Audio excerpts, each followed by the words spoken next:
హైదరాబాద్ లో కన్సల్టేషన్ మరియు 3,500 రూపాయల colour Doppler test Avis hospitals లో ఉచితంగా పొందండి. నమస్తే రమగారు. నమస్తే జయ. రమగారు, శరన్నవరాత్రులు మొదలైనాయి. సో మొదటి రోజు నుంచి అమ్మవారి అలంకరణ, పూజా విధానం ఒక్కొక్కటిగా మనం ఒక్కొక్క వీడియో రూపంలో అందిద్దాం, సరేనండి? మరి ఈరోజు మొదటి రోజు అమ్మవారి అలంకరణ కానీ, ఆ రోజు అవలంబించాల్సిన పూజా విధానం కానీ, తర్వాత నైవేద్యం కానీ, ఇవన్నీ ఒక్కసారి. సాధారణంగా మనం దుర్గాదేవిని అనుసరించదలుచుకున్నాం. విజయవాడలో దుర్గాదేవికి చేసే అలంకారం, అలాగే ఇళ్లలో సాధారణంగా ఏం చేసుకుంటారు, శ్రీశైలంలో అమ్మవారిని ఎలా అలంకరిస్తారు, ఈ 3 వాక్యాలు చెప్తాం, 3 విషయాలు. అట్లనే ఇవాళ మొదటి రోజు కాబట్టి తొలి రోజున అమ్మవారిని బాలా స్వరూపంగా కొలిచే విధానం సాధారణంగా ఇళ్లల్లో ఉంటుంది. బాల మొదటి రోజు ఇవాళే కదా మొదలు పెట్టాము. అవునవును. ఈ బాలగా అలంకరించుకుంటే బాల అనే స్వరూపంతో అర్చించి అమ్మవారికి తేలికగా నివేదన చేస్తారు. తేలికపాటి నివేదన చేసి ఎవరైనా బాల చిన్న పాపని చూసుకుని ఆమెకి పూజ చేసుకోవటం.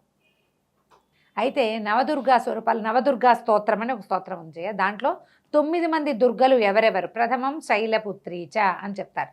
మొట్టమొదటిది శైలపుత్రి, అదే మనం బాలా స్వరూపం అని చెప్తున్నాం. అయితే శ్రీశైలంలోనూ అక్కడ నవదుర్గా స్వరూపాలని అర్చిస్తారు. ఇది దుర్గా స్వరూప వర్ణనే కదా ఇది. అయితే శైలపుత్రిగా అమ్మవారిని అలంకరిస్తారు. హిమోత్పత పర్వతరాజపుత్రికగా పార్వతీదేవి మొదట అవతరించిందని, ఆయనకే కూతురుగా జన్మించిందని ఆమెని అర్చించడం అక్కడ విధానం. అయితే మనకి విజయవాడలో మాత్రం అమ్మవారిని స్వర్ణకవచాలంకృత దుర్గా స్వరూపంలో ఆవిష్కరిస్తారు. స్వర్ణకవచం ధరింపజేస్తారు. మొత్తం అన్ని బాహువులు, 10 బాహువులతోటి అట్లా చాలా బాగుంటుంది. స్వర్ణకవచం ఎంత బాగుంటుందో అమ్మవారు, భలే బాగుంటుంది. మామూలుగా నవ్వుతున్నట్టు ఉంటుందా, ఇంత కవచం వేసుకున్నా కూడా ఆ నవ్వు అలాగే ఉంటుంది. మామూలుగా కవచం ఎప్పుడేస్తారు, యుద్ధానికి వెళ్ళేటప్పుడు వేస్తారు. 10 రోజుల్లో యుద్ధం చేయబోయే ఆవిడ కవచం ధరించినా కూడా ఆ నవ్వు మీకోసమే నేను కవచం ధరించాను అన్నట్టుగా కనపడుతుంది.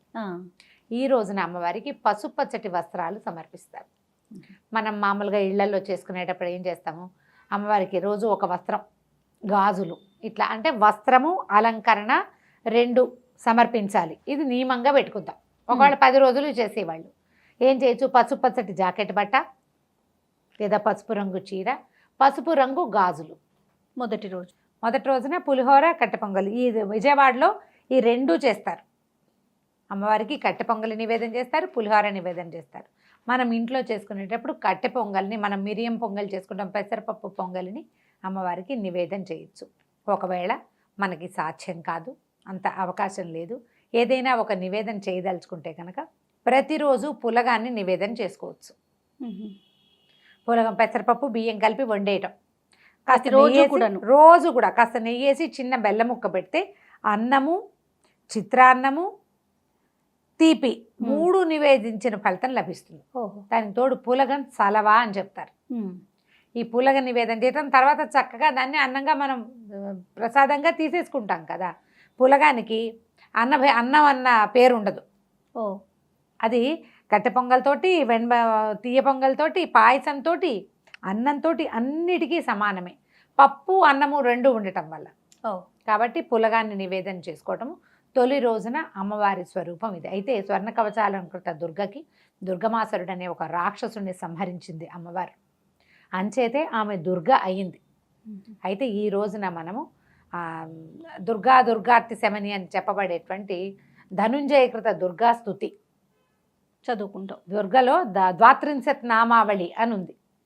32 నామాలున్న దుర్గా కవచాన్ని కూడా ఈ రోజున దుర్గా స్తుతిని కూడా మనం ఈ రోజున చదువుకోవచ్చు.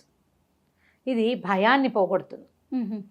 దుర్గ శబ్దము భయాన్ని పోగొడుతుంది. ఎక్కడైనా ఆపదల్లో ఉన్నప్పుడు, ప్రయాణం చేసేటప్పుడు ఈ రోజున అమ్మవారిని ఎలా తలుచుకుంటామో అట్లా తలుచుకునే విధానాన్ని అలవర్చుకోవాలి. ఇదేంటంటే స్త్రీలకి రక్షణ ఇచ్చేటువంటి శబ్దం దుర్గ శబ్దం. ఇప్పుడు మనం ఆడవాళ్ళ కోసమే కదా చెప్తాం. మనం మొత్తం ఇంచుమించు 80% వ్యూవర్స్ ఆడవాళ్లే, స్త్రీలే కదా. ఆడవాళ్ళు ఎలా ధైర్యంగా ఉండాలో చెప్పటమే దుర్గా స్వరూపం యొక్క లక్షణం. మనం పూజని ఓమని పూజగా చేసేసి ప్రసాదంగా పెట్టేసి ప్రసాదం పంచేసి తినేసి వాయనాలు ఇచ్చేసి అంతటితో ఆగిపోవద్దు. ఏం చెప్తోంది అమ్మ మనకి? నీ మీదకి వస్తే తిరగబడు, నీకు నువ్వుగా నిలబడు. ఈమె భర్తని పిలవల సాయానికి, ఆమె తన దగ్గర ఉన్న ఆయుధాలు పుచ్చుకుంది. ఆమెకు 18 చేతులున్నా, నీకు 2 చేతులే ఉన్నా, చేతులు లేవు, ఉన్నాయి కదా, చేతులతోటి ఎట్లా ఆమె యుద్ధం చేసింది? 18 చేతులతోటి చూపిస్తారు ఆ దుర్గని. వాహనము యుద్ధం చేసింది, ఆవిడ యుద్ధం చేసింది.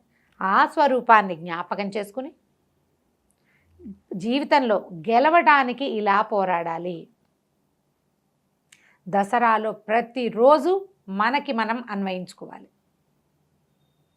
ఈ అన్వయంతో ముందుకెళ్తే దసరా పూజలు చేసిన ఫలితం లభిస్తుంది. కష్టాలు రావా జీవితంలో? వస్తాయి. ఒకటి, ఎవరైనా మన మీద పడ్డమే కాదు, మనకి సహజంగా జీవితం ఇచ్చే కష్టాలు కొన్ని ఉంటాయి. అవును. మరణాలు అనొచ్చు, పిల్లల నుంచి సెపరేషను, భర్తల నుంచి సెపరేషను, ఉద్యోగాల్లోనో ఎక్కడో ఇబ్బందులు, ఆర్థికమైన ఇబ్బందులు. నువ్వు నిలబడితే దుర్గలాగా నువ్వు అన్నిటినీ జయించగలుగుతావు. మనం శైలపుత్రి వ్యవహారం తీసుకున్న దుర్గాదేవి అయితే ఇట్లా చెప్పుకున్నాం. శైలపుత్రికి ఏం చెప్తారంటే, శైలపుత్రికి కూడా ఆవిడ సతీదేవిగా దహనం అయిపోయింది. అవును. అయిపోయి మళ్ళీ ఆ భర్తని పొందడానికి, మళ్ళీ ఆయనతో జీవితం కోసం హిమోత్పర్వతానికి పుత్రికగా పుట్టింది. పుట్టి ఆ భర్తని సాధించుకోవటం కోసం ఆయన ఎప్పటివాడు, ఈవిడెప్పటిది, పసిబిడ్డగా ఉంది ఇక్కడ, బాలికగా కదా జన్మించింది. బాలికగా జన్మించి కూడా మళ్ళీ భర్తని స్వాధీనపరచుకోవటం కోసం ప్రయత్నం చేస్తుంది. ఆమె ప్రయత్నం ఆమెదే, అంతే. అదే పెద్దెత్తు ప్రయత్నం కాకపోయినా రాజపుత్రిక ఆవిడ ఎంత హాయిగా అయినా ఉండొచ్చు. తపస్సు చేసుకుంటున్నటువంటి భీషణ తపస్సులో ఉన్న పరమేశ్వరుని ప్రార్థించడానికే తిరిగేది ఆవిడ. ఆయన వద్దంటే తపస్సుకు కూడా దిగింది. అంటే ఆమె ప్రయత్నం ఆమె చేసింది చూడు. అవును. అలాంటి ప్రయత్నం ప్రతి స్త్రీ చేయాలనే ఈ తొలి రోజు దసరా పండగ మనకి నేర్పిస్తుంది. చెప్పా కదా, పూజగా చేసేయద్దు. ఏమిటి ఇందులోది అని ఆలోచించండి. ఈ రోజు నుంచి మొదలుపెట్టి ఈ 10 రోజులు పోట్లాటలు, గొడవలు, యుద్ధాలు, తగాదాలు దానికి వెళ్ళద్దు. మీ నియమాలకి ఇతరులు, మీ స్పౌజ్ పక్క వాళ్ళు, భర్త కనుక ఒప్పుకోకపోతే, కుటుంబంలో కుదరకపోతే ఆ నియమాల జోలికి వెళ్ళబోకండి. కలశం పెట్టుకునే పద్ధతి ఉన్న వాళ్ళు తొలి రోజు నుంచి పొద్దున్నే తెల్లవారుజామునే లేచి కలశం పెట్టుకోవాల్సి వస్తారు. అఖండం కూడా ఈ రోజునే పెట్టుకుంటారు. పొద్దున ముందు రోజు అమావాస్య కదా, అవును, పొద్దున్నే పెట్టేసుకోవడం. ఇప్పుడు దీనికి మళ్ళీ మంచి ముహూర్తం, పూజ ఎప్పుడు మొదలు పెట్టాలి అని అడుగుతాడు. సూర్యోదయంతో కనుక మొదలు పెడితే తప్పు లేదని చెప్తారు పెద్దవాళ్ళు. ముహూర్తంతో పని లేకుండా సూర్యోదయ కాలం చూసుకోవాలి. ఓకే. సూర్యోదయం బట్టి ఇప్పుడు ప్రాంతాల వారీగా సూర్యోదయం కొంచెం కొంచెం మారుతుంది కదా, నిమిషాల్లో మారుతుంది. సూర్యోదయంతో ఓం అని కనుక మొదలు పెట్టుకుంటే ఇక ముహూర్తం చూసుకోవాల్సిన పని లేదు. ఎప్పుడు కూర్చోబెట్టాలి ఇలా అడుగుతారు. అక్కడి నుంచి ప్రతిమా స్వరూపం, ఏ స్వరూపంలో ఉన్న అమ్మవారికి పూజ చేయాలి. సాధారణంగా అందరిళ్లలోనూ లలితా త్రిపుర సుందరి పటాలు ఉంటాయి. కుదిరితే అది, లేని పక్షంలో దుర్గాదేవి స్వరూపం, దుర్గా స్వరూపంలో ఉన్న అమ్మవారు, మనకి కనకదుర్గాదేవి ఫోటో ఉందనుకో, వారికైనా పూజించుకోవచ్చు. విగ్రహాలు మీ ఇళ్లలో ఉన్న విధానాన్ని బట్టి, కొత్తగా చేసుకునే వాళ్ళైతే మాత్రం ఇట్లా అమ్మవారి స్వరూపంలో అటు ఇటు సచామర రమావాణి సవ్యదక్షిణ సేవిత అని ఉంటుంది స్వరూపం. అటు ఇటు కూడా సరస్వతి, లక్ష్మీదేవి ఇలా సేవిస్తున్నటువంటి పటం ఇట్లా కూర్చుని ఉంటుంది కదా లలితాదేవి. ఆ పటాన్ని కనుక పెట్టుకుంటే ఈ 10 రోజులు పూజ చేసుకోవచ్చు. లేదా 8 చేతులతోటో 18 చేతులతోటో కనబడే దుర్గనైనా పెట్టుకోవచ్చు. మీ ఇంట్లో ఏ పటం ఉంటే ఆ పటాన్ని కూడా పూజించచ్చమ్మా. ప్రత్యేకంగా తెచ్చుకోవాలని ఏమీ భావించబోకండి. అమ్మవారికి సమర్పించవలసింది పసుపు పచ్చటి వస్త్రం, పసుపు రంగు గాజులు, పసుపు రంగు పువ్వులు ఏమైనా ఉంటే అవి కూడా సమర్పించుకోవచ్చు.